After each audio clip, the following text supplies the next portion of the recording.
ভালো করে বুঝে নেন।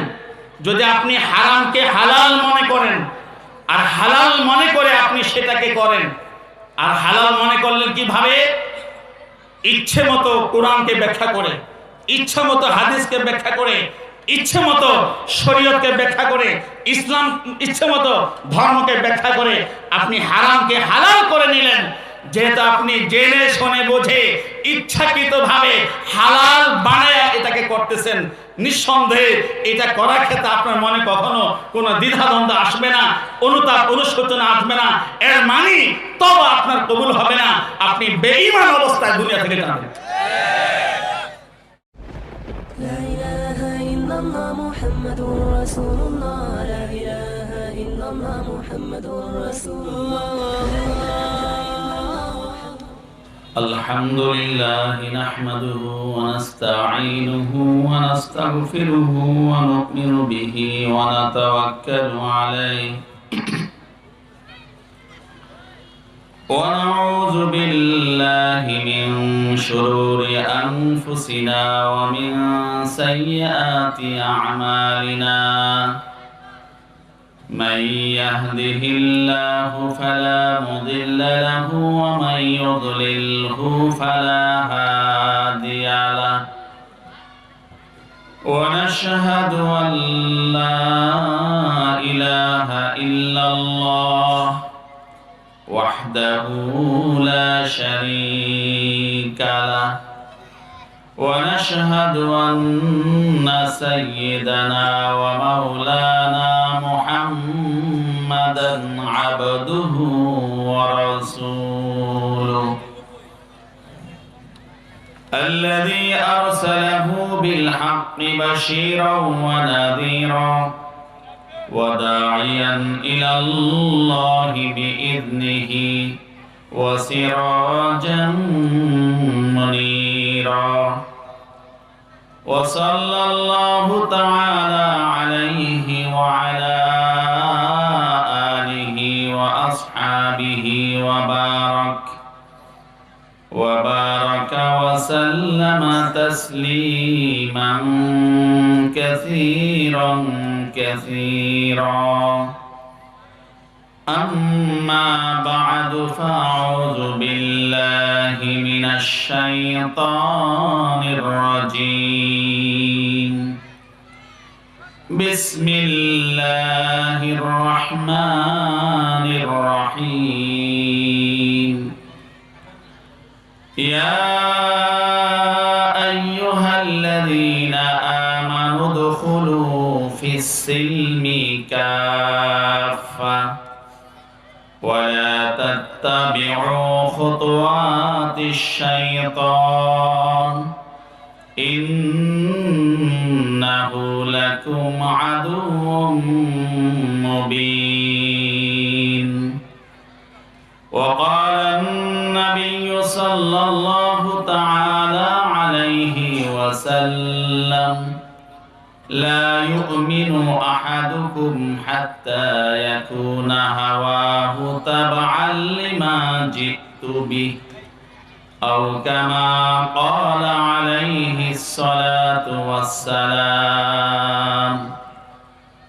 সকলে মহব্বতের সঙ্গে পড়ি আল্লাহুম্মা সাল্লি আলা মুহাম্মাদিন ওয়া আলা আলি মুহাম্মাদ কামা সাল্লাইতা আলা ইব্রাহিম ওয়া আলা আলি ইব্রাহিম ইন্নাকা হামিদুম মাজিদ اللهم بارك على محمد وعلى آل محمد كما باركت على إبراهيم وعلى آل إبراهيم إنك حميد مجيد الحمد لله মোরকুন কবরস্থান কেন্দ্র জামে মসজিদের উদ্যোগে মোরকুন টেকপাড়া যুব সমাজের সহযোগিতায় আয়োজিত আজকের এই বার্ষিক ওয়াজ এবং দোয়া মাহফিল, আজকের এই মহতি মোবারক মাহফিলের মহতারাম সভাপতি, গাজীপুর সিটি কর্পোরেশন 47 নম্বর ওয়ার্ডের জননন্দিত কাউন্সিলর জনাব মোহাম্মদ সাদেক আলী ভাই, উপস্থিত এই ওয়ার্ডের সাবেক কাউন্সিলর জনাব হেলালউদ্দিন ভাই, মঞ্চে উপস্থিত ওলামায়ে কেরাম, এলাকার মুরব্বিয়ানে ইজাম, আমার সামনে উপবিষ্ট এই অঞ্চলের আমার ইসলাম প্রিয় দিন দরদি মুসলিম ভাই বন্ধুরা এবং পর্দার আড়ালে আছেন আজকের ওয়াজ শোনার জন্য অপেক্ষারত মা ও বোনেরা, আল্লাহ তাআলার দরবারে শুকরিয়া আদায় করছি যে আজকের এই মহতি মোবারক মাহফিলে আল্লাহ জাল্লা শানুহু আমাদেরকে উপস্থিত হওয়ার তৌফিক দান করেছেন। সকলেই মনের গভীর থেকে মহান প্রভু দরবারে শুকরিয়া আদায় করি আলহামদুলিল্লাহ। আলোচনার শুরুতে আমি মহান রব্বুল আলামিনের দরবারে মাগফিরাতের দোয়া করছি। আজকে 16 ডিসেম্বর বাংলাদেশের মহান বিজয় দিবস। এদেশের স্বাধীনতা সংগ্রামে এদেশের আমাদের যে সকল ভাইয়েরা বোনেরা জীবন দিয়েছেন, রক্ত দিয়েছেন, দেশের স্বাধীনতা রক্ষায় নিজেদের জীবন, নিজেদের সম্পদ, নিজেদের ইজ্জত আবরু এবং জাতির ইজ্জত রক্ষায় যারা নিজেদেরকে উৎসর্গ করে শাহাদত বরণ করেছেন, আল্লাহ তাআলা তাদের সকলকে মাগফিরাত নসিব করুন। সকল শহীদানের কবরকে আল্লাহ তাআলা নূরে রহমতের ভরপুর করে দিন। বিশেষ করে আমরা যেখানে বসে আলোচনা করছি, আলোচনা শুনছি, আমাদের ডানে রয়েছে, দক্ষিণ পাশে রয়েছে আমাদের টঙ্গীর গণ কবরস্থান, মরকুন কেন্দ্রীয় কবরস্থান। এই কবরস্থানে শায়িত আছেন অসংখ্য অগণিত আমাদের মুসলমান ভাই এবং বোনেরা, বিভিন্ন বয়সের আমাদের আত্মীয় স্বজন ভাই বোন তারা শুয়ে আছেন এখানে। আমরা সবাই তাদেরকে সালাম জানাই, আসসালামু আলাইকুম ইয়া আহলাল কবুর, আনতুম লানা সালাফ ওয়া নাহনু বিকুম লাহিকুন ইনশাআল্লাহ, আসআলুল্লাহ লানা ওয়া লাকুমুল আফিয়া। যে সালামটা আমি পাঠ করলাম এটি রাসূল আকরাম সাল্লাল্লাহু আলাইহি ওয়াসাল্লাম হাদিসের মধ্যে শিক্ষা দিয়েছেন যে একজন মুসলমান যখন আরেকজন মুসলমানের কবর দেখবে, তার গোরস্থান দেখবে, তখন সে এইভাবে সালাম দিবে, আসসালামু আলাইকুম দার কওমিল মুমিনিন, হে মুসলমান, হে মুসলমান কবরস্থানের বাসিন্দা, তোমাদের উপর আল্লাহর তরফ থেকে সালামতি, শান্তি, স্বস্তি নাজিল হোক। আনতুম লানা সালাফ, তোমরা আমাদের আগে চলে গেছো। ওয়া নাহনু বিকুম লাহিকুন, ইনশাআল্লাহ আল্লাহ চাহে তো আমরাও তোমাদের সঙ্গে যুক্ত হব কিনা বলেন? কেউ থাকতে পারবো এই জগতে? কেউ থাকতে পারবো না। কতদিন থাকবো তাও আমরা কেউ জানি না। কার কখন মৌত এসে যাবে, কার কখন ডাক এসে যাবে আমরা বলতে পারি না। গত দুদিন আগে 13 ডিসেম্বর আমাদের শায়েখ, আমাদের মুর্শিদ, আমাদের বাংলাদেশের লাখো লাখো আলেম ওলামার শিক্ষক, এই জাতির রাহবার, এই জাতির ধর্মীয় নেতা আল্লামা নূর হোসেন কাসেমী রহমতুল্লাহি আলাইহি তিনি চলে গেলেন।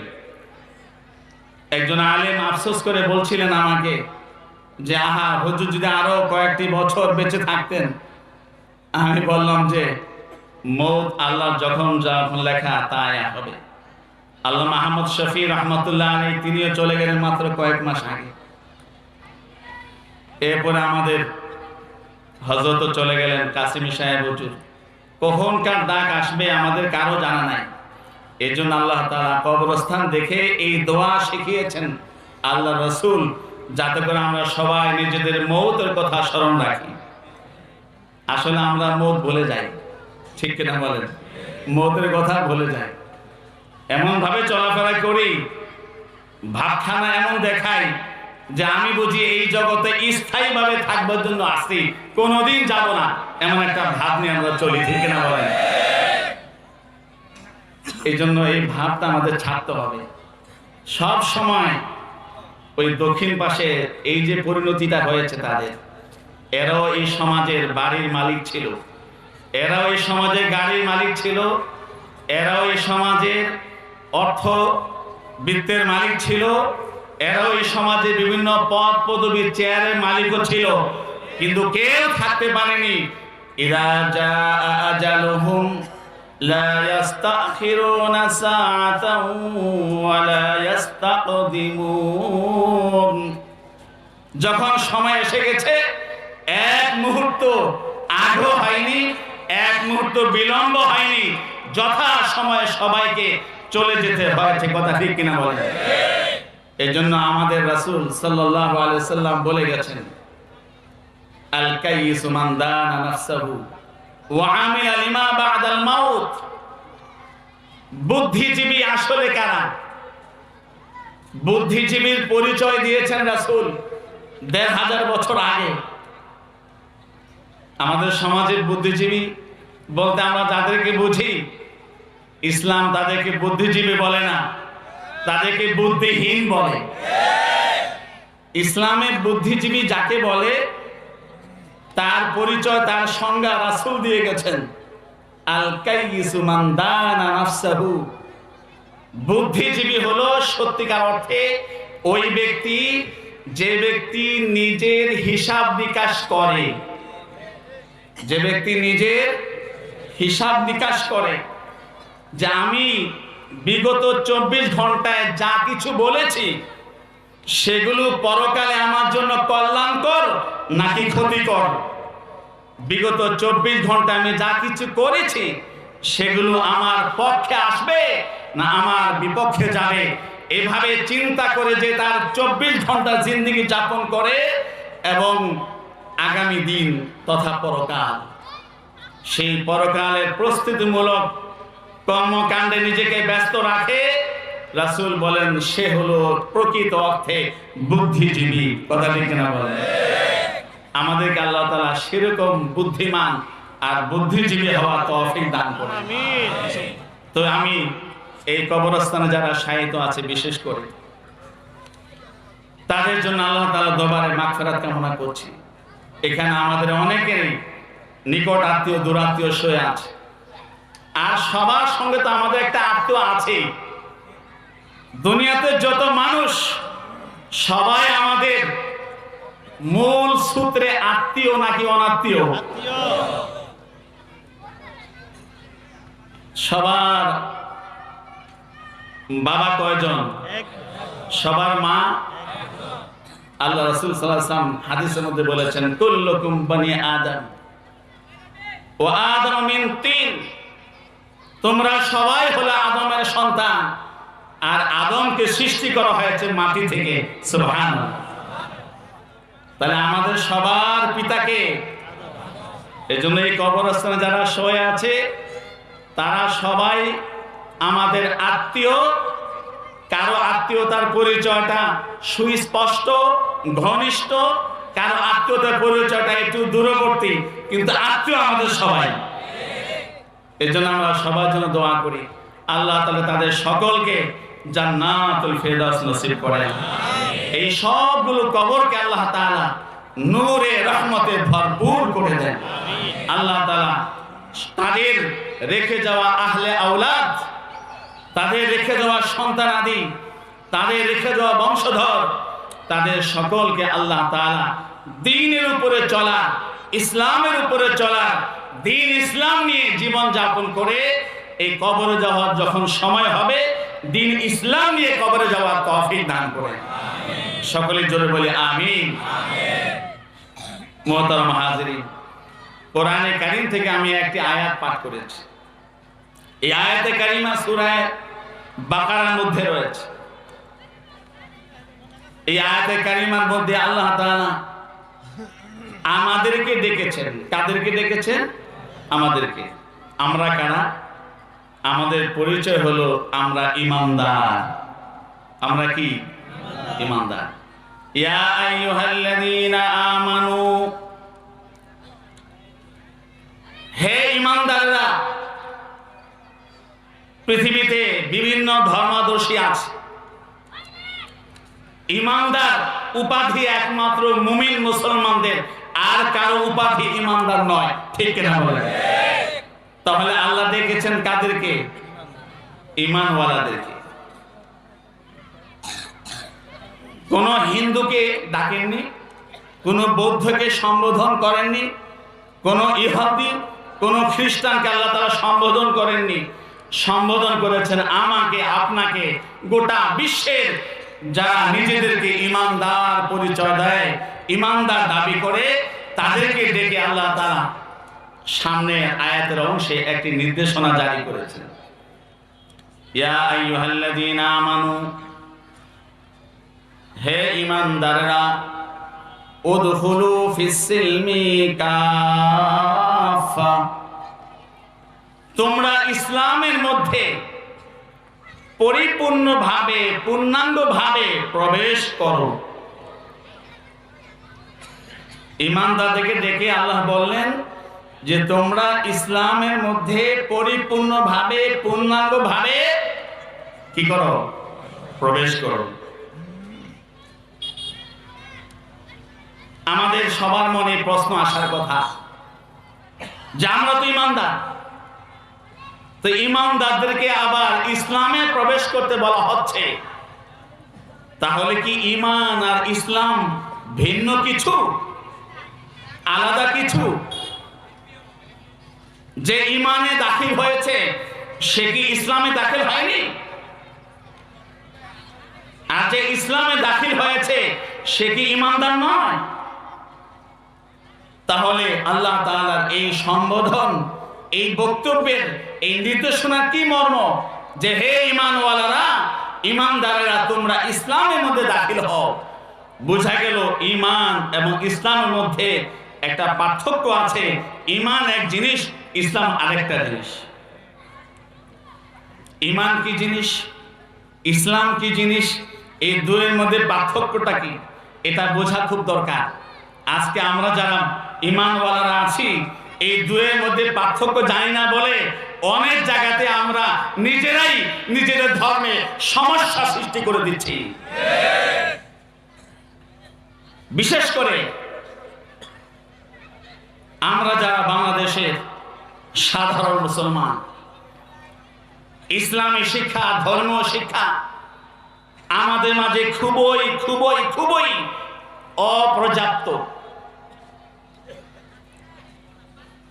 যখন আমরা এই কথাটা বলি যে ইসলামী শিক্ষা আমাদের মধ্যে খুবই অপ্রতুল, অপর্যাপ্ত, খুবই অসম্পন্ন, তো অনেকে বিষয়টা প্রথমে মানতে চায় না। যে কি বলেন, আমরা ইসলাম জানি না? কিন্তু উদাহরণটা দিলে বোঝা যাবে। আমাদের এই সমাজে, আমাদের এই দেশে প্রতি বছর পঞ্চম শ্রেণীর সমাপনী পরীক্ষা দেয় প্রায় 33 থেকে 35 লক্ষ ছেলে মেয়ে। আমাদের এই দেশে অষ্টম শ্রেণীর জেএসসি পরীক্ষায় অংশগ্রহণ করে পড়ায় 25 থেকে 26 লক্ষ ছেলে মেয়ে। আমাদের এই দেশে একাদশ শ্রেণীর পরীক্ষায় প্রতি বছর অংশগ্রহণ করে পড়ায় 20 থেকে 21 লক্ষ ছেলে মেয়ে। আমাদের এই দেশে দশম শ্রেণীর পরীক্ষা অংশগ্রহণ করে কম পক্ষে হলো 15 থেকে 16 লক্ষ ছেলে মেয়ে।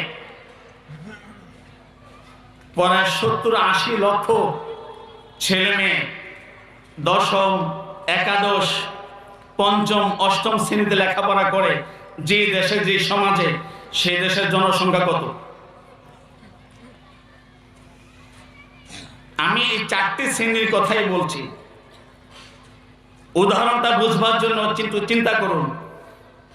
আমাদের সমাজে যারা অষ্টম শ্রেণী বা পঞ্চম শ্রেণী পড়ে ওই ছেলে মেয়েগুলো বালেগ নাকি না বালেগ? নিঃসন্দেহে বালেগ। কারণ পঞ্চম শ্রেণী আমাদের বাংলাদেশের সমাজে যারা পড়ে তারা নাবালেগ থাকতে পারে না, তারা বালেগ হয়ে যায়, ঠিক কিনা বলেন? আর বিশেষ করে অষ্টম শ্রেণীতে যারা পড়ে তারা তো একবারে শতভাগ নিশ্চিত বালেগ, এতে একজন নাবালেগ খুঁজে পাওয়া যাবে না। আমি আপনাদেরকে জিজ্ঞাসা করি, আমাদের ছেলেরাই তো, আমাদের মেয়েরাই তো নিজের ছেলের কথা নিজের মেয়ের কথা জানি না, এমন তো হতে পারে না। আচ্ছা বলুন তো, যে আমার ওই অষ্টম শ্রেণীর ছেলেটি, আমার এই অষ্টম শ্রেণীর মেয়েটি যে দুনিয়াবী শিক্ষায়, জাগতিক শিক্ষায় অষ্টম শ্রেণী লেখাপড়া করে সমাজ শিখেছে, ভূগোল শিখেছে, ইংরেজি শিখেছে, গণিত শিখেছে, বাংলা শিখেছে, অনেক কিছু সাধারণ জ্ঞান, সাধারণ নলেজ সে শিখেছে, কিন্তু ওই ছেলেটি ঈমান সম্পর্কে, ইসলাম সম্পর্কে, আল্লাহ সম্পর্কে, রাসূল সম্পর্কে, দ্বীন ধর্ম শরীয়ত সম্পর্কে সে কতটুকু জেনেছে? যদি হাজারে তালাশ করা হয়, অনুসন্ধান করা হয়, তাহলে 1000 ছেলে মেয়ের মধ্যে 990 জন বের হবে এমন যারা সহিভাবে, শুদ্ধভাবে সূরা ফাতিহাটি পড়তেও পারে না। কথা ঠিক না? নামাজের সবগুলো ফরজ, নামাজের সবগুলো ওয়াজিব, নামাজের পূর্ব শর্ত ওযু গোসলের সবগুলো ফরজ, সবগুলো ওয়াজিব জানে এমন শিশু, এমন সন্তান যারা অষ্টম শ্রেণী পাশ করেছে, যদি 1000 সন্তানকে আপনি জিজ্ঞাসা করেন, 1000 ছেলে মেয়েকে আপনি জিজ্ঞাসা করেন, আমার তো যতটুকু ধারণা 990 জন বের হবে যারা পুরোপুরি বিষয়গুলো জানে না, কিংবা জানলেও পরিপূর্ণভাবে জানে না, কিংবা পরিপূর্ণভাবে জানলেও কোনোদিন সেগুলো পুরো আমলও করেনি। আজকে আমাদের এই সমাজের অবস্থাটা বাস্তব না অবাস্তব? তো যেই সমাজে ছেলেরা মেয়েরা, যেই সমাজের কিশোর কিশোরীরা, যেই সমাজের তরুণ তরুণীরা, যেই সমাজের যুবক যুবতীরা, যেই সমাজের বয়স্ক বয়স্কারা ইসলাম সম্পর্কে এত সীমিত, এত সংকীর্ণ, এত খণ্ডিত ধারণা রাখে, সেই সমাজের লোকেরা ঈমান কি, ইসলাম কি, ঈমান ইসলাম মধ্যে কি ফরক, কি পার্থক্য, কিভাবে ঈমানদার হতে হয়, কিভাবে একজন সত্যিকারের মুসলিম হতে হয়, সেটা কিভাবে জানবে? যার কারণে আমাদের এই দেশের সমাজের লোকেরা, আমাদের ভবিষ্যৎ বংশধর, ভবিষ্যৎ প্রজন্ম, তারা ইসলামের নামে এমন অনেক কিছু করে যার সাথে ইসলামের কোনো সম্পর্ক নাই। তারা ধর্মের নামে এমন অনেক অধর্মের কাজ করে যেগুলোর সাথে দ্বীন ধর্মের কোনো সম্পর্ক নাই। কথা ঠিক কিনা বলেন? মুহতারাম হাজিরিন, এইজন্য আল্লাহ জাল্লা শাআনুহু এই আয়াতে কারিমার মধ্যে বলেছেন, ইয়া আইয়ুহাল্লাযীনা আমানু, হে যারা ঈমান এনেছো, তোমাদেরকে বলছি, অন্য কাউকে নয়, যারা ঈমানের দাবিতে বলিয়ান তাদেরকে বলছি, উদখুলু ফিস সিলমি কাফা, ইসলামের মধ্যে পরিপূর্ণভাবে, পূর্ণাঙ্গভাবে প্রবেশ করো। বোঝা গেল ঈমান এবং ইসলামের মধ্যে একটি মৌলিক তফাৎ আছে। ঈমানওয়ালা হলেই ইসলামওয়ালা হয়ে যায় না। ইসলামওয়ালা হতে হলে, প্রকৃত মুসলিম হতে হলে ঈমানের দাবির সাথে আরো কিছু করণীয় বর্জনীয় আছে, আছে কিনা? সেই বিষয়টা আল্লাহ তাআলা এই আয়াতে কারিমা তুলে ধরেছেন। ঈমানওয়ালা হওয়ার জন্য কি লাগে? ঈমানওয়ালা হওয়ার জন্য এই অন্তরের গভীরে তাওহীদ, লা শারীক, আল্লাহর বিশ্বাস স্থাপন করতে হয়। ঈমানওয়ালা হওয়ার জন্য এই অন্তরের গভীরে মুহাম্মদ সাল্লাল্লাহু আলাইহি ওয়াসাল্লামের নবুয়ত ও রিসালাত এর বিশ্বাস স্থাপন করতে হয়। ঈমানওয়ালা হওয়ার জন্য অন্তরের গভীরে আল্লাহর ফেরেশতাদেরকে বিশ্বাস করতে হয়। ঈমানওয়ালা হওয়ার জন্য এই অন্তরের গভীরে আল্লাহর সকল আসমানি কিতাব, সকল পয়গম্বরের প্রতি ঈমান লালন করতে হয়। ঈমানওয়ালা হওয়ার জন্য তাকদীরে বিশ্বাস করতে হয়। ঈমানওয়ালা হওয়ার জন্য মৃত্যুর পরে যে জগৎ, আখিরাত পরজগৎ, সেই পরজগৎকে বিশ্বাস করতে হয়। আমানতু বিল্লাহি ওয়া মালাইকাতিহি ওয়া কুতুবিহি ওয়া রুসুলিহি ওয়াল ইয়াউমিল আখিরি ওয়াল কদরি খাইরিহি ওয়া শাররিহি মিনাল্লাহি তাআলা ওয়াল বা'সি বা'দাল মাউত। এই যে ঈমানের বুনিয়াদি বিষয়গুলো, এই বিষয়গুলোর সাথে কিন্তু হাতের কোনো সম্পর্ক নেই, এই বিষয়গুলোর সাথে মুখের কোনো সম্পর্ক নেই, এই বিষয়গুলোর সাথে চোখের কোনো সম্পর্ক নেই, এই বিষয়গুলোর সাথে আমার পেটের, আমার যৌনাঙ্গের, আমার হাত পায়ের কোনো সম্পর্ক নেই। এই বিষয়গুলোর সাথে সম্পর্ক হলো একমাত্র হৃদয় এবং অন্তর জগতের সাথে। ঠিক কিনা বলেন? বুঝা গেল ঈমান এর মাহাল, ঈমানের স্থান, ঈমানের সম্পর্ক হলো প্রতিটি মানুষের হৃদয় জগতের সাথে, অন্তর জগতের সাথে তথা বিশ্বাসের সাথে। তো ইয়া আইয়ুহাল্লাযীনা আমানু, হে যারা ঈমানওয়ালা, মানে যারা আল্লাহকে এক বলে বিশ্বাস করো, যারা মুহাম্মদকে নবী রাসূল বিশ্বাস করো, যারা কোরআনকে আল্লাহর আসমানি কিতাব বিশ্বাস করো, যারা তাকদীরকে বিশ্বাস করো, যারা ফেরেশতাদেরকে বিশ্বাস করো, যারা মৃত্যু পরে পুনর্জীবন আর পুনরুত্থানকে বিশ্বাস করো, যারা আখিরাত আর পরকালকে বিশ্বাস করো, এই সকল বিশ্বাসকে হৃদয়ের গভীরে লালন করে, ধারণ করে, সংরক্ষণ করে যারা ঈমানদার হয়েছো, আমি আল্লাহ তাদেরকে বলছি এতটুকু যথেষ্ট নয়, উদখুলু ফিস সিলমি কাফা, ঈমানদার যেমন হয়েছো ইসলামের মধ্যে দাখিল হয়ে পরিপূর্ণভাবে, পূর্ণাঙ্গভাবে মুসলমান হয়ে যাও। তো ঈমানের সম্পর্ক হলো কোথায় বলেন? অন্তরের সাথে, হৃদয় জগতের সাথে, বিশ্বাসের সাথে।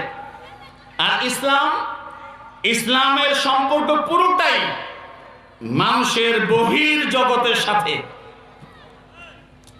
ইসলামের সম্পর্ক পুরোটাই মানুষের বহির জগতের সাথে, ঈমানের সম্পর্ক অন্তর জগতের সাথে, আর ইসলামের সম্পর্ক বহির জগতের সাথে।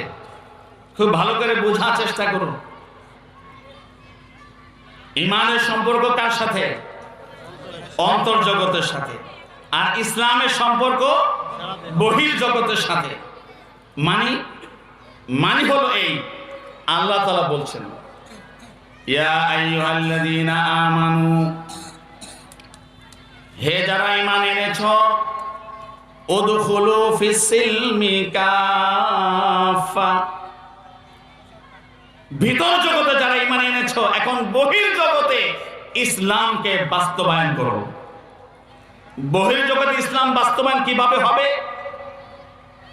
বহির জগতে আছে চোখ, এই চোখকে ইসলামের বিধান মতো ব্যবহার করো। বহির জগতে আছে কান, এই কানকে ইসলাম মতো ব্যবহার করো। বহির জগতে আছে নাক, এই নাককে ইসলাম মতো ব্যবহার করো।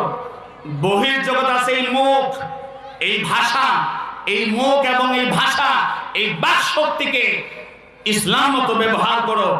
বহির জগতে আছে তোমার হাত, তোমার এই হাতের সকল তৎপরতা, তোমার হাতের সকল গ্রহণ বর্জন, সকল লেনদেন, এই সব কিছু ইসলাম মতো বাস্তবায়ন করো। তোমার বহির্জগৎ আছে তোমার পেট, এই পেটের মধ্যে যে খাদ্য ঢুকবে সেই খাদ্য ইসলাম মতো হালাল করে প্রবেশ করাও। হারাম জিনিস তোমার এই পেটে প্রবেশ করানো যাবে না। যদি হারাম জিনিস তোমার পেটে প্রবেশ করে তাহলে তোমার ইসলাম থাকবে না, তোমার ইসলাম ক্ষতিগ্রস্ত হয়ে যাবে। বহির্জগৎ আছে যৌনাঙ্গ, তোমার যৌন চাহিদা, তোমার মানবিক চাহিদা, তোমার শারীরিক চাহিদা, তোমার এই শারীরিক চাহিদাকে তুমি ইসলাম মতো করো। বহির্জগৎ আছে তোমার পা, এই পা দিয়ে তুমি কোথায় যাবে, কোথায় হাঁটবে, কোন দিকে চলবে, ডানে বামে সোজা আগে পিছে, কোথায় তোমার পদক্ষেপ হবে, সবগুলো পদক্ষেপ রাখবার আগে চিন্তা করো ইসলাম তোমাকে এদিকে হাঁটবার সুযোগ দেয় কিনা, ইসলাম তোমাকে এদিকে পদক্ষেপ রাখবার অধিকার দেয় কিনা। ঈমান হচ্ছে অন্তর্জগৎ। ঈমান কোথায়? অন্তর্জগৎ। আর ইসলাম হলো বহির্জগৎ। ইয়া আইয়ুহাল্লাযীনা আমানু দুখুলু ফিস সিলমি কাফা, হে ঈমানদাররা ইসলামের মধ্যে দাখিল হও। মানে তুমি যেভাবে তোমার অন্তর্জগতে এক আল্লাহর প্রতি বিশ্বাসী হয়েছো, তোমার চোখে, তোমার মুখে, তোমার কানে, তোমার মস্তিষ্কে, তোমার হাতে, তোমার পেটে, তোমার পায়ে, তোমার গোটা বডির মধ্যে আল্লাহর আইনকে বাস্তবায়ন করো। তুমি যেভাবে তোমার অন্তর্জগতে মুহাম্মদুর রাসূলুল্লাহ সাল্লাল্লাহু আলাইহি ওয়াসাল্লামকে নবী রাসূল বিশ্বাস করেছো, নবী রাসূল হিসাবে মেনেছো, তোমার বহির্জগতে মুহাম্মদী আদর্শকে বাস্তবায়ন করো।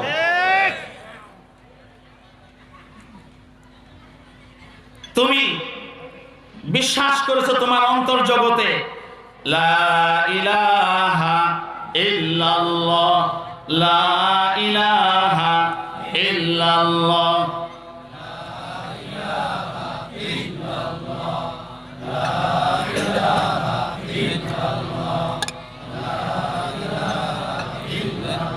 অন্তরে বিশ্বাস করেছো লা ইলাহা ইল্লাল্লাহ। মানে কি?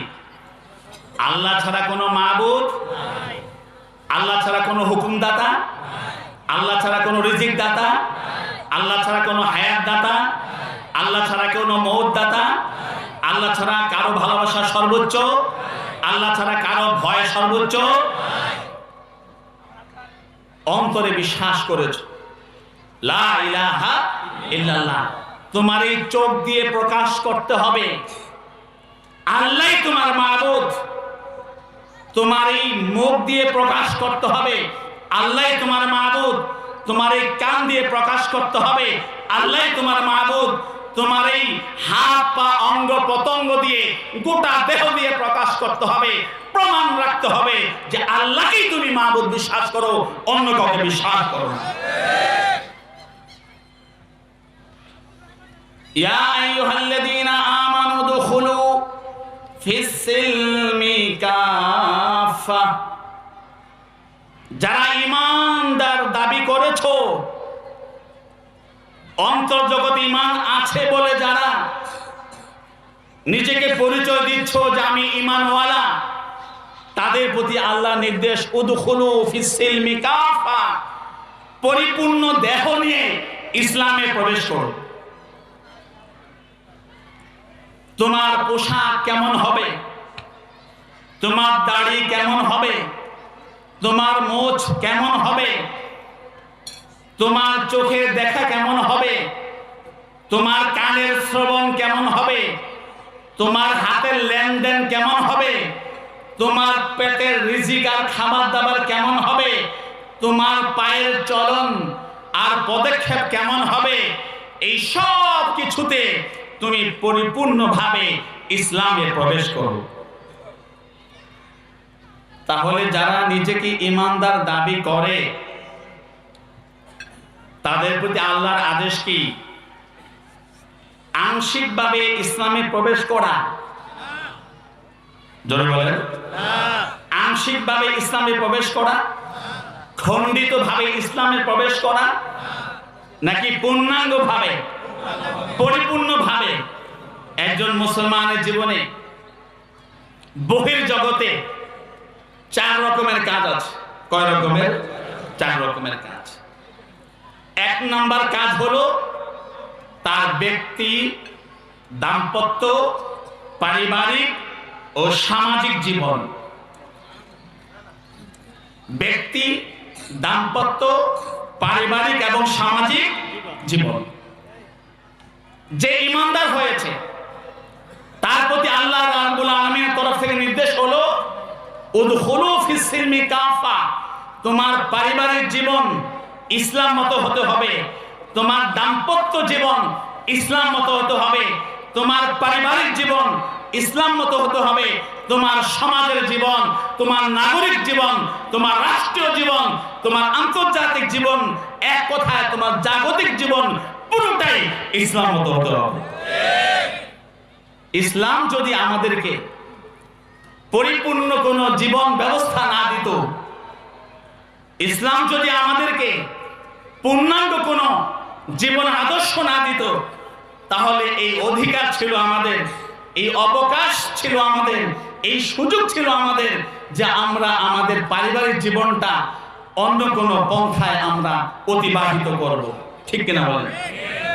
ইসলাম যদি আমাকে সমাজ জীবনে সুনির্দিষ্ট এবং সুবিন্যস্ত বিস্তারিত জীবন বিধান না দিত, তাহলে সমাজ জীবনে আমি যা ইচ্ছা তা করতে পারতাম, যেভাবে খুশি সেভাবেই আমার সমাজকে আমি পরিচালনা করতে পারতাম। কথা ঠিক কিনা বলেন? কিন্তু ইসলাম সম্পর্কে আমাকে আপনাকে কি বিশ্বাস রাখতে হবে? খুব ভালো করে বুঝি। ইসলাম সম্পর্কে আমাকে আপনাকে যে বিশ্বাস লালন করতে হবে, সেই বিশ্বাস হলো যে ইন্নাদ-দীনা দীনুন কামিলুন মুকাম্মাল মুশতামিলুন আলা জামি'i শিয়াবিল হায়াত। ইসলাম হচ্ছে একটি পরিপূর্ণ পূর্ণাঙ্গ এত ব্যাপক বিস্তৃত জীবন যাপন ব্যবস্থার নাম, যার মধ্যে জীবনের সকল অঙ্গনের বিধান এবং সুবিন্যস্ত ব্যবস্থা বর্ণিত হয়েছে। বলেন সুবহানাল্লাহ। তা আমাদের ইসলাম ধর্ম কি পূর্ণ না অপূর্ণ? আমাদের ইসলামের মধ্যে কি আমাদের পারিবারিক সমস্যা সমাধান নেই? আমাদের দেওয়া আমাদের ইসলামের কোরআনের মধ্যে কি সামাজিক বিধিবিধান নেই? আমাদের কে আল্লাহ তাআলা যে কোরআন দিয়েছেন, এই কোরআনের মধ্যে কি ইসলামের রাষ্ট্র ব্যবস্থা নেই? আমাদের এই কোরআনের মধ্যে, আমাদের দ্বীন ধর্ম শরীয়তের মধ্যে সব কিছু আছে, সমস্ত বিধান আছে। জীবনের এমন কোন অংশ নেই যে অংশ সম্পর্কে আল্লাহ জাল্লা শানহু এই কোরআনে বিবরণ দেননি। আল্লাহ বলেছেন ওয়াতাফসীলা কুল্লি শাই, আমি এই কোরআনের মধ্যে তোমাদের জীবনের সব কিছুর বিস্তারিত সুবিন্যস্ত এবং বিস্তৃত ব্যাখ্যা বিশ্লেষণ উপস্থাপন করে দিয়েছি। বিস্তারিত এবং সুবিন্যস্ত বিধান আমি তোমাদের এই কোরআনের মধ্যে নাজিল করে দিয়েছি। বলেন সুবহানাল্লাহ। এই জন্য একজন মুসলমান হিসাবে আমার প্রথম যে আমার বহির্জগতে আমি ইসলামকে বাস্তবায়ন করব, আমার ব্যক্তিগত জীবনে, আমার দাম্পত্য জীবনে, আমার পারিবারিক জীবনে, আমার সামাজিক জীবনে, আমার রাষ্ট্রীয় জীবনে, আমার নাগরিক জীবনে আমি ইসলামকে পরিপূর্ণভাবে বাস্তবায়ন করব। এটা একজন ঈমানওয়ালা হিসাবে আমার প্রতি আল্লাহ তাআলার প্রথম নির্দেশনা। ইয়া আইয়ুহাল্লাযীনা আমানু দুখুলু ফিস-সিলমি কাফা, হে ঈমানওয়ালারা ইসলামে দাখিল হয়ে যাও পরিপূর্ণভাবে। ইসলামে দাখিল হওয়ার দ্বিতীয় ধাপ হলো মুআমালা, লেনদেন।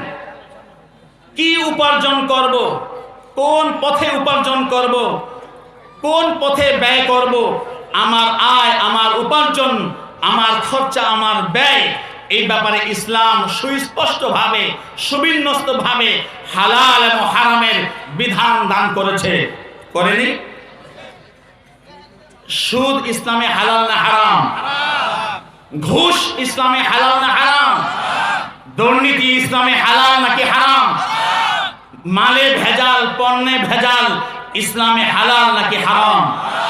ঠকবাজি, ধোঁকাবাজি, প্রতারণা, কালোবাজারি, স্টকবাজি, বাজারে কৃত্রিম সংকট সৃষ্টি করে বাজারে পণ্যের দাম চড়িয়ে সাধারণ মানুষকে শোষণ করা ইসলামে হালাল নাকি হারাম?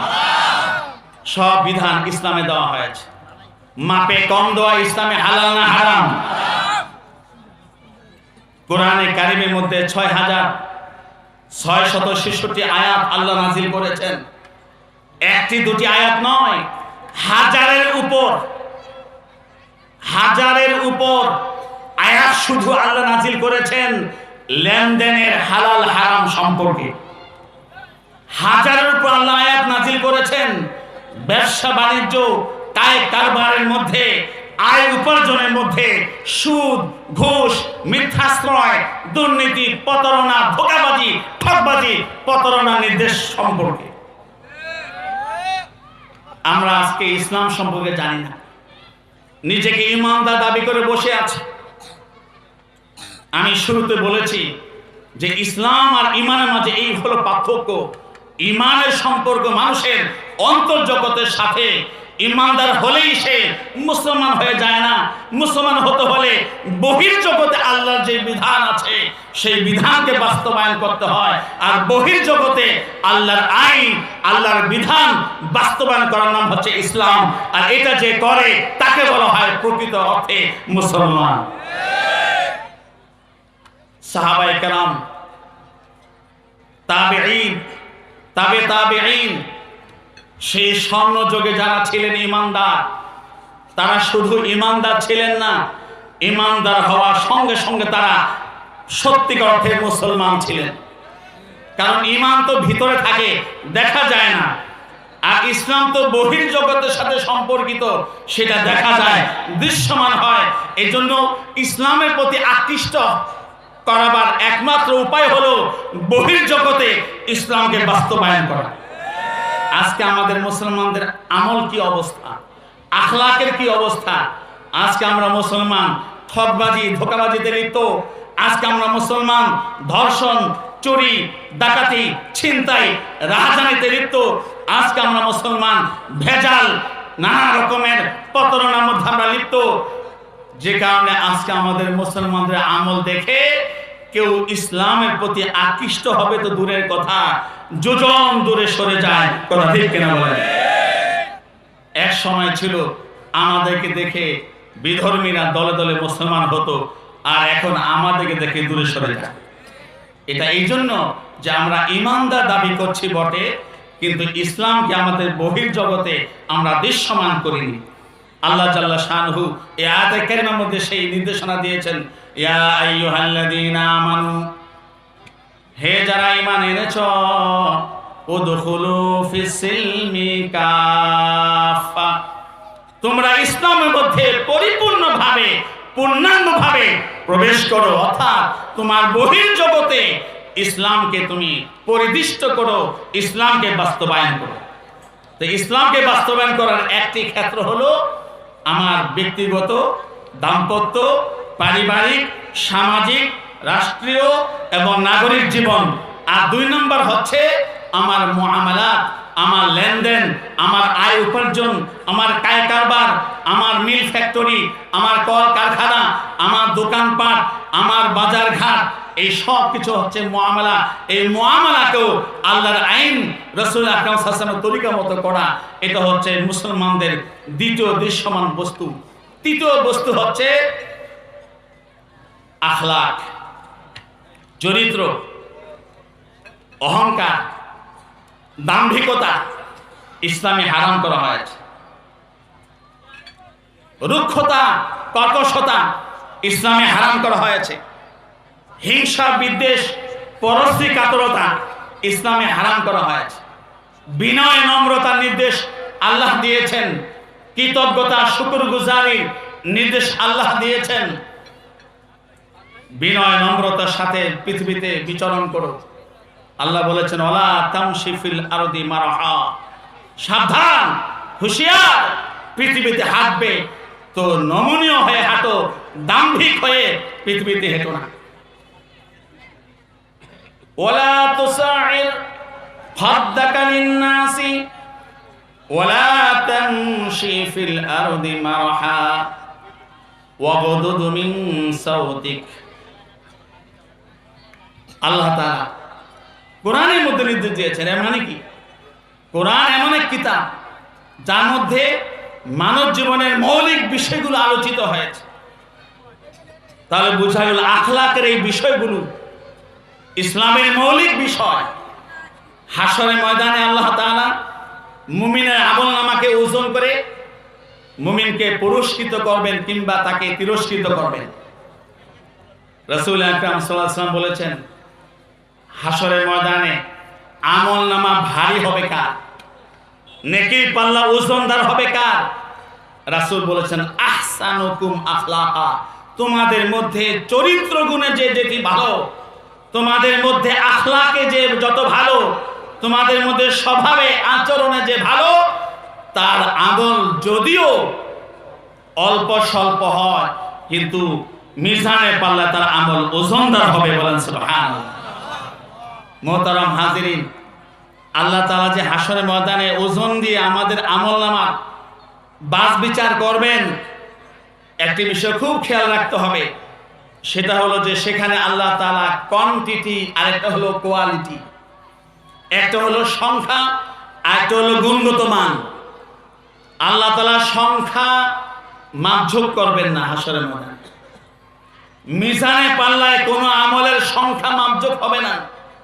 মিজানে পাল্লায় মাপঝোপ হবে তার মান, তার শান, তার কোয়ালিটি। যার আমল যত বেশি কোয়ালিটি সম্পন্ন, ক্ষুদ্র হতে পারে, ছোট্ট হতে পারে, তার আমলের ওজন তত বেশি হবে। সুবহানাল্লাহ। একজন ব্যক্তি ইখলাসের সঙ্গে, অন্তর্নিষ্ঠার সঙ্গে আল্লাহর রাস্তায় দান করেছে। কি দান করেছে? রাসূল বলেন যে তামারাতেন, একটি খেজুর। একটি খেজুর দেখতে কত বড়, এর ওজন কতটুকু? হয়তো 10 গ্রাম হবে, 20 গ্রাম হবে।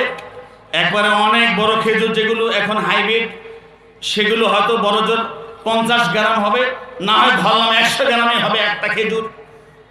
কিন্তু রাসূল বলেছেন, দাতার ইখলাস, দাতার আমল, দাতার আখলাক, দাতার স্বভাব, দাতার চরিত্র গুণে যেহেতু আল্লাহ তাআলা আমলের মান নির্ণয় করে আমলকে মূল্যায়িত করবেন, এই জন্য হাশরের ময়দানে একজন মুখলিস মুমিনের একটি খেজুর দান করা খেজুর, ওই খেজুরকে যখন মাপ দেওয়া হবে তো উহুদের পাহাড়ের চেয়েও বেশি ওই খেজুরের ওজন হয়ে যাবে। উহুদের পাহাড়ের ওজন কত? খেজুরের ওজন কত? এত দাম বাড়লো কেন? ওই দাতার অন্তর্নিষ্ঠার কারণে। এর বিপরীতে একজন বহু দান খয়রাত করেছে, কোটি কোটি ডলার দান করেছে, কোটি কোটি টাকা দান করেছে, মসজিদ করেছে, মাদ্রাসা করেছে, রাস্তাঘাট, কবরস্থান, আরো অনেক কিছু করেছে। কিন্তু রাসূল আকরাম সাল্লাল্লাহু আলাইহি ওয়াসাল্লাম বলেছেন, দুনিয়াতে বিভিন্ন জিনিস উদ্বোধন হয়, স্কুল উদ্বোধন হয়, ব্রিজ উদ্বোধন হয়, কালভার্ট উদ্বোধন হয়, ভবন উদ্বোধন হয়। হাশরের ময়দানে আল্লাহ তাআলা জাহান্নামকে উদ্বোধন করবে। 3 শ্রেণীর মানুষকে দিয়ে জাহান্নামকে উদ্বোধন করা হবে। 3 শ্রেণীর মধ্যে 1 নম্বরে বলেছেন আল্লাহ রাসূল শহীদ, 2 নম্বর বলেছেন আলেম কারি, 3 নম্বর বলেছেন দানবীর সম্পদশালী। একদিকে একটি খেজুর দান করে উহুদের চেয়ে বেশি মূল্যায়ন পাচ্ছে আল্লাহ তাআলার দরবারে, আরেকদিকে দানবীর হয়ে জাহান্নামের উদ্বোধক হচ্ছে। এই যে বিপরীত রেজাল্ট কেন? ওই যে অন্তরের নিষ্ঠা, ইখলাসের কারণে।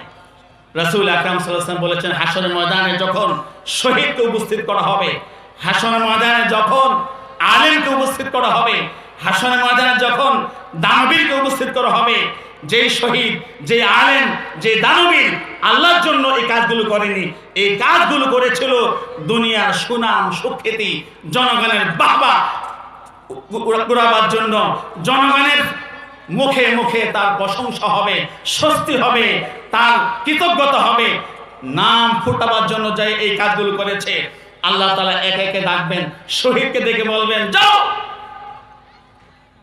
তোমার জন্য জাহান্নাম। সে বলবে যে কেন? আমি দুনিয়াতে যুদ্ধ করে নিজের জীবনকে আপনার জন্য উৎসর্গ করে এসেছি। আল্লাহ বলবেন যে তুমি যা করেছো তা তো করেছো এই জন্য যে দুনিয়ার মানুষ তোমাকে বড় বীর যোদ্ধা বলবে, তোমাকে বড় শক্তিমান বলবে, তোমাকে বড় খ্যাতিমান বলবে। ওয়াকাদ কিল, যা তুমি করেছো, যে উদ্দেশ্য করেছো তা তো হয়ে গেছে। মা ইনদি মিন শাই, আমার কাছে তোমার কিছুই পাওনা নাই, সোজা জাহান্নামে চলে যাও। বলে নাউজুবিল্লাহ। আলেমকে ডেকে বলবে, যে আলেমরা শুধু নাম ফুটানোর জন্য, অর্থবিত্তের জন্য, বড়দের সহমর্মিতা পাওয়ার জন্য নিজের দিন ধর্মকে বিকিয়ে যারা বড় বড় বক্তৃতা বিবৃতি দিয়েছে, বড় বড় কথাবার্তা বলেছে, যেন জনগণ তাকে খুব পছন্দ করে। আল্লাহ তাআলা বলবেন যে তুমি তো ওয়াজ করছো, তুমি তো বয়ান বিবৃতি দিয়েছো মানুষকে খুশি করবার জন্য, মানুষ খুশি হয়ে গেছে, আমাকে খুশি করবার জন্য তো করনি, কাজে আমার কাছে তোমার কিছু পাওনা নাই, সোজা যাও জাহান্নামে যাও। বলেন নাউজুবিল্লাহ। দানবীরকে বলবেন, সহিহ বুখারী শরীফের রওয়ায়াত, তুমি দান খয়রাত করেছো, তোমার মাকসাদ ছিল যেন জনগণ তোমাকে দানবীর বলে, দানশীল বলে, আমার জন্য তো করনি, সুনামের জন্য করেছো। মানুষ তো তোমাকে সুনাম করেছে, তোমার খ্যাতি গেয়েছে, তোমার গুণকীর্তন করেছে, আমার কাছে তোমার পাওনা কিছুই নাই। ওয়াকাদ কিল, যা প্রাপ্তি তা তো দুনিয়াতেই পেয়ে গেছো, এখন সোজা জাহান্নামে যাও। বলেন নাউজুবিল্লাহ। মোহতারাম ভাই বন্ধুরা, ইসলামকে যেমন অন্তরে স্থাপন করতে হবে, ঈমানকে যেমন অন্তরে স্থাপন করতে হবে, ঠিক তেমনি ভাবে আমার এই চোখটাকেও ইসলাম বানাতে হবে, আমার এই কানটাকে ইসলাম বানাতে হবে, আমার এই মুখটাকে ইসলাম বানাতে হবে, আমার এই হাতকে ইসলাম বানাতে হবে, আমার এই পেটকে ইসলাম বানাতে হবে, আমার এই যৌনাঙ্গকে ইসলাম বানাতে হবে, আমার এই পাকে, আমার এই গোটা দেহকে ইসলাম বানাতে হবে। আল্লাহ তাআলা বলেন যে উদখুলু ফিস সিলমি কাফা, তোমরা ইসলামের মধ্যে পরিপূর্ণভাবে প্রবেশ করো। বিশেষ করে দুটি অঙ্গের ব্যাপারে রাসূল খুব জোর দিয়েছেন, একটি হলো মুখ, আরেকটি হলো যৌনাঙ্গ। সহিহ বুখারী শরীফের রওয়ায়াত, রাসূল বলেন মাই ইয়াজমানলি, মাই ইয়াজমানলি মা বাইনা লিহইয়াই ওয়া মা বাইনা রিজলাই আজমাল্লাহুল জান্নাহ। কে আছো হে আমার সাহাবীরা, কে আছে হে আমার উম্মত, আমাকে নিশ্চয়তা দাও, তুমি তোমার মুখটাকে হেফাজত করবে, তুমি তোমার যৌনাঙ্গকে হেফাজত করবে। যদি এই নিশ্চয়তা তুমি আমাকে দিতে পারো, আমি মুহাম্মদ সাল্লাল্লাহু আলাইহি ওয়াসাল্লাম তোমাকে বেহেশতের নিশ্চয়তা দান করব। মুখের হেফাজত করতে হবে। মুখ দিয়ে কি বলছি, ধর্মকে জেনে শুনে বুঝে কথা বলতে হবে। ধর্ম নিয়ে আমি এমন কোন কথা বলে ফেললাম, ব্যক্তি প্রীতির কারণে, দল প্রীতির কারণে, রাজনীতি প্রীতির কারণে, সমাজ প্রীতির কারণে, পরিবার প্রীতির কারণে, কিন্তু সেই কথাটি আমাকে বেঈমান বানিয়ে দিল, সেই কথাটি আমাকে মোরতাদ বানিয়ে দিল, সেটা কিন্তু ভয়ঙ্কর। কথা ঠিক কিনা বলেন? কাজেই মুখ দিয়ে কথা বলার সময় চিন্তা করে কথা বলতে হবে। এই মুখটাই কিন্তু আমাকে হয় জান্নাতি বানাবে, না হয় জাহান্নামী বানাবে। আজকে আমরা আমাদের মুখে কোনো ব্যালেন্স রাখছি না, এই মুখ দিয়ে যা খুশি তা বলে দিচ্ছি, এই মুখ দিয়ে যা খুশি তা উচ্চারণ করছি, কিন্তু চিন্তা করি না।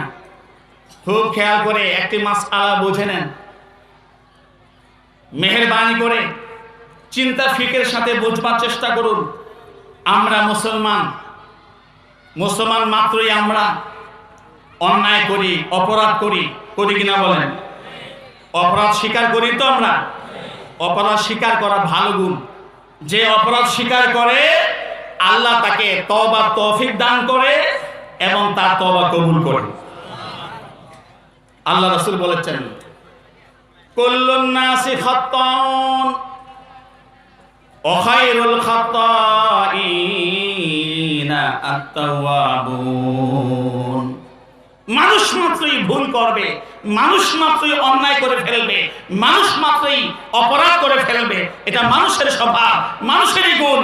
ফেরেশতারা অন্যায় করতে পারে না, অন্যায় করবার কোনো সক্ষমতা আল্লাহ সৃষ্টিগতভাবেই ফেরেশতাদেরকে দেননি। কথা ঠিক কিনা বলেন?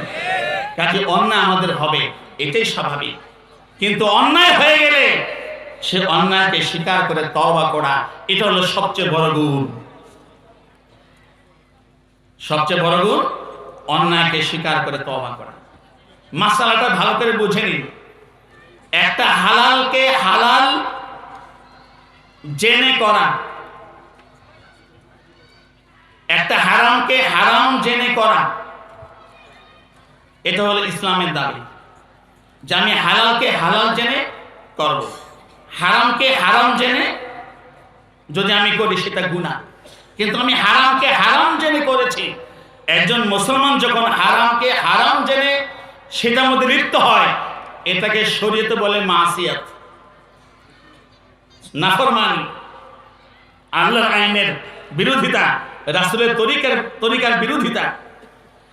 একজন মানুষ যখন হারামকে হারাম জানে, হারাম জানা সত্ত্বেও সেটার মধ্যে লিপ্ত হয়, সেই মানুষটার ভিতরে কিন্তু ঈমান থাকার কারণে একটা অনুতাপ, একটা অনুশোচনা বিরাজ করে। ঠিক কিনা বলেন?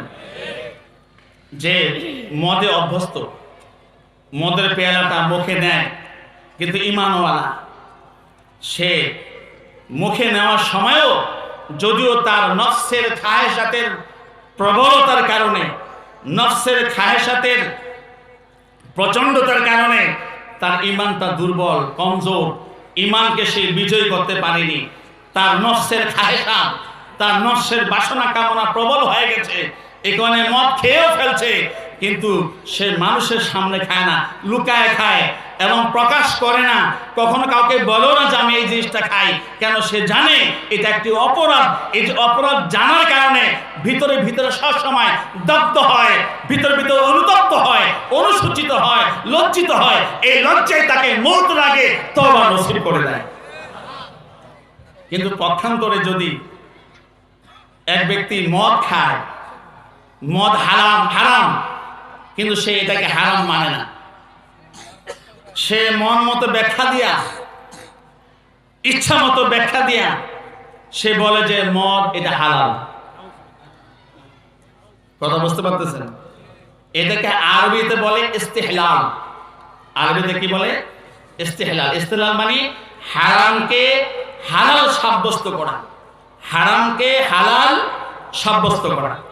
আমাদের সমাজে অনেক অপরাধ আছে যেগুলো হারাম, সেগুলোকে যদি হারাম মনে করে আপনি লিপ্ত হন, তাহলে মাসিয়ত করলেন, আপনি ঈমান থেকে বের হয়ে যাননি, আপনি মুমিন আছেন। তওবার তৌফিক আল্লাহ চাইলে হতে পারে।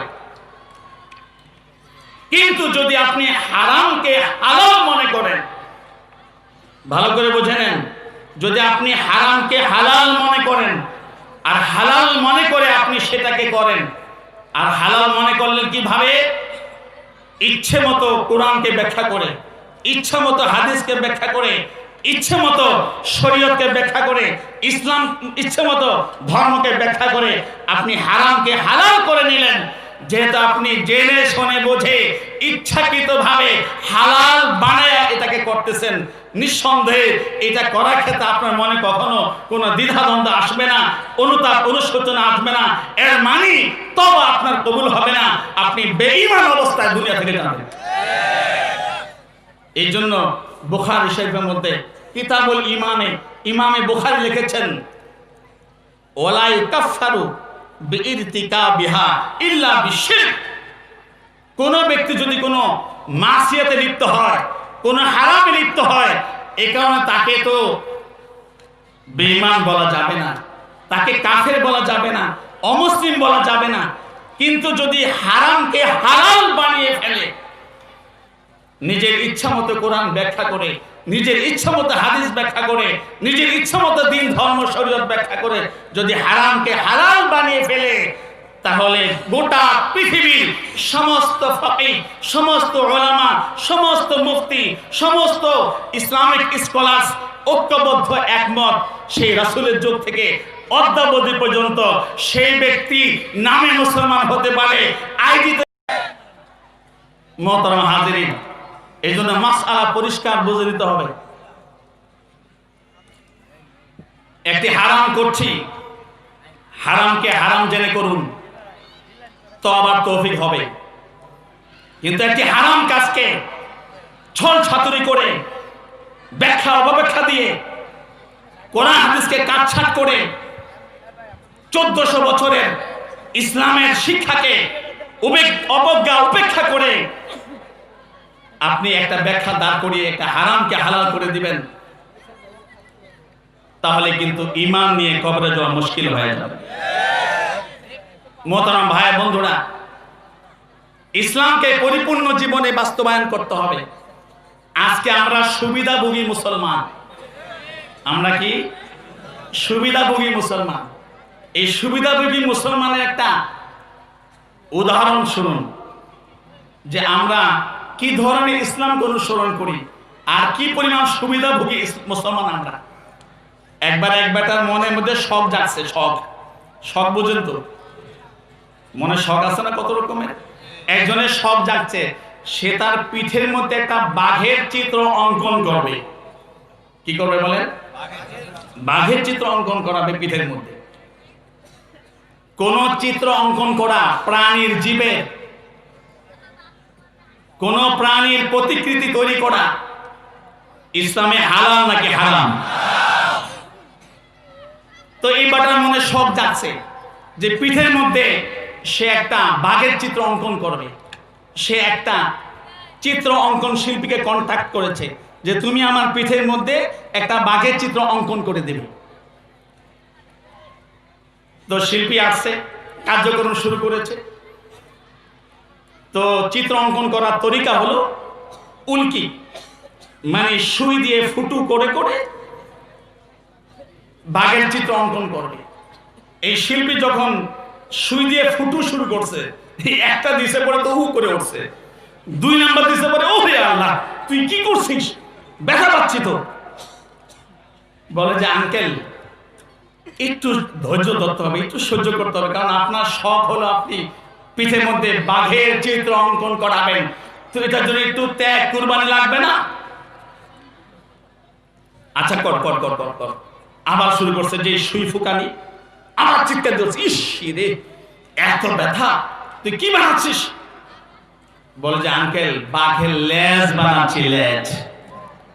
বাঘের লেজ চিনেন তো? এখন আঙ্কেলে বলে লেজ ছাড়া কি বাঘ হয় না? লেজ ছাড়া বাঘ হয় না? বলে যে আঙ্কেল হবে না কেন, বহু বাঘ আছে দুনিয়াতে, ছোট্ট গালে 2 বাঘে মারামারি করছে, এক বাঘ আরেক বাঘের লেজের মধ্যে কামড় দিয়েছে, লেজ ছিঁড়ে গেছে। তো লেজ ছাড়া বাঘ আছে না দুনিয়াতে? লেজ ছাড়া কুত্তা নাই দুনিয়াতে? লেজ ছাড়া গরু নাই দুনিয়াতে? তা আঙ্কেলে বলে যে তুই আমার লেজ ছাড়া বাঘ বানায়। এই খুব লেজে খুব ব্যথা রে, লেজ বানানো লাগবে না। আচ্ছা ঠিক আছে আঙ্কেল বানাচ্ছি। এখন আবার শুরু করছে সুই ফুকানি, যে 2-3টা ফুকু দিছে, উফু অনেক ব্যথা, কি বানাচ্ছিস? বলে যে আঙ্কেল এখন বাঘের কান বানাচ্ছি, কান। এবার আঙ্কেল বলে যাক কান কি কোনো প্রাণীর অত্যাবশ্যকীয় কোনো অঙ্গ? দাড়ি কি ইসলামের কোন অত্যাবশ্যকীয় জিনিস? সুন্নতি লেবাস কি ইসলামের কোন অত্যাবশ্যকীয় জিনিস যেগুলো না করলে মুসলমান হওয়া যাবে না? পর্দা পুরুষতা কি ইসলাম অত্যাবশ্যকীয় কোন জিনিস যে পর্দা ছাড়া মুসলমান হওয়া যায় না?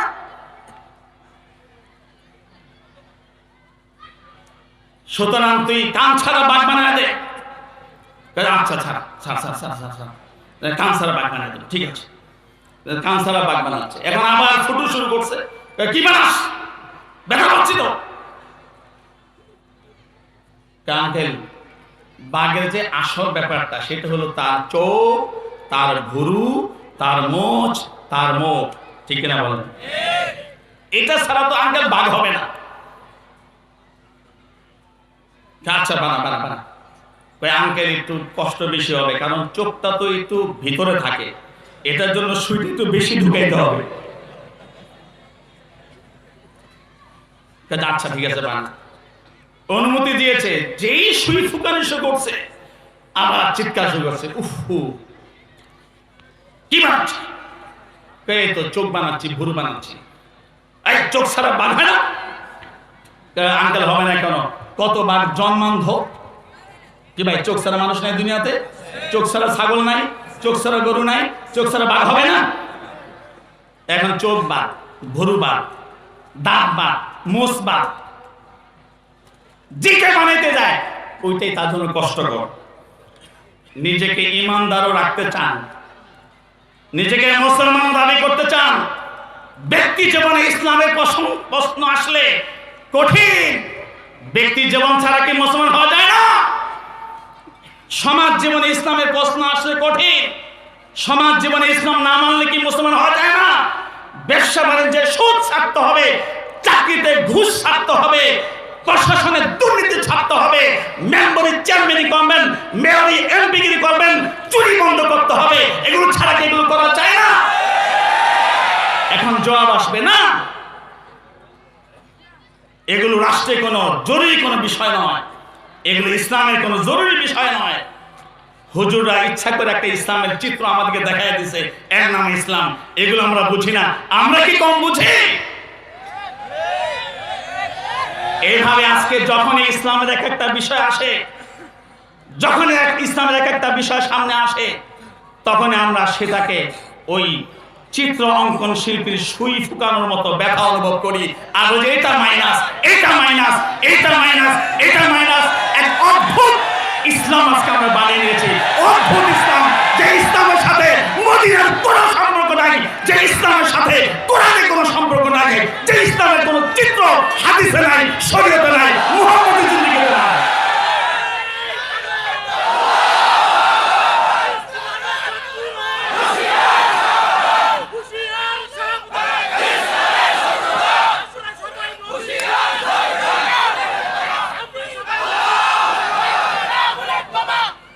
মোহতারাম হাজিরিন, ইসলামকে এভাবে এই অদ্ভুত বানিয়ে নিয়েছে, অদ্ভুত ইসলাম। এই অদ্ভুত ইসলাম কিন্তু হবে না। আল্লাহ তাআলা কোরআনে সূরা বাকারা বলেছেন, ইয়া আইয়ুহাল্লাযীনা আমানু দুখুলু ফিস সিলমি কাফা। হে ঈমানদাররা, ইসলামে পরিপূর্ণভাবে, পূর্ণাঙ্গভাবে প্রবেশ করো। ওয়ালা তাত্তাবিউ খুতুওয়াতিশ শাইতান ইন্নাহু লাকুম আদুউম মুবিন। শয়তানের নীতি, শয়তানের পথ, শয়তানের রচিত বিধান এর অনুসরণ করো না। একই আয়াতের মধ্যে দুটি প্রসঙ্গ আল্লাহ এনেছেন। ইসলামে পূর্ণাঙ্গ দাখিল হও, এক। শয়তানের পদাঙ্ক অনুসরণ করো না, দুই। একই আয়াতের মধ্যে দুটি বিষয় পাশাপাশি এনেছেন। বোঝা গেল দুনিয়াতে মানুষের জীবন যাপন ব্যবস্থার দুটি নীতি আছে, একটি আল্লাহ প্রদত্ত আর একটা শয়তানের দেওয়া।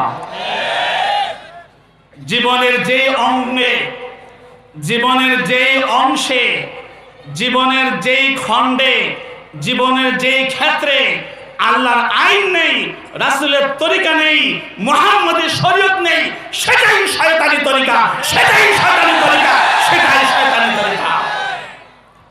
কাজে জীবনের সকল অঙ্গনে, জীবনের সকল ক্ষেত্রে, জীবনের সকল খণ্ডে ইসলামকে বাস্তবায়ন করতে হবে।